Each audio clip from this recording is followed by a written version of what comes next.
Good morning সবাইকে। তো রবিবার সকালে ব্রেকফাস্টে কি বানিয়েছি চলো একটু বলে দিই। তো আজকে বানিয়েছিলাম ওটসের পরোটা। তো ওটসের মধ্যে পেঁয়াজ, লঙ্কা কুচি, টমেটো কুচি, ডিম, গোলমরিচ, লবণ, হলুদ দিয়ে আমি কিছুক্ষণ রেখে দিয়েছিলাম। বেশ কিছুক্ষণের জন্য এটাকে এরকমভাবেই ঢাকা দিয়ে রেখে দিতে হবে। ওই ধরো 5 মিনিট মতো এরকমভাবেই রেখে দিতে হবে। তারপর এর মধ্যে একটু উষ্ণ গরম জল দিয়ে আমি দেখো ঠিক এইরকম একটা ব্যাটার বানিয়ে নিয়েছি।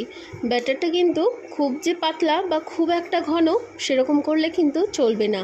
তারপর আমি একটা প্যান বসিয়ে নিয়েছি, সেখানে খুব অল্প পরিমাণ তেল আমি চারিপাশে ভালোভাবে লাগিয়ে নিচ্ছি। তারপরে সেই ব্যাটারটা নিয়ে প্যানের মধ্যে একটু পরোটা শেপ করে আমি এটা বসিয়ে দিলাম।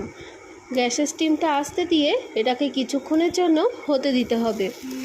দেখো এক পাশটা হয়ে এসেছে, আর এক পাশটা আমি খুব ভালোভাবে উল্টিয়ে দিয়ে চারিপাশটা চেপে নিচ্ছি।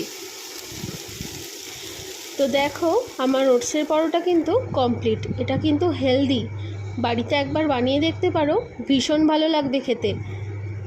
তো কেমন লাগলো ভিডিওটা আমাকে কিন্তু অবশ্যই জানাবে। টাটা সবাইকে।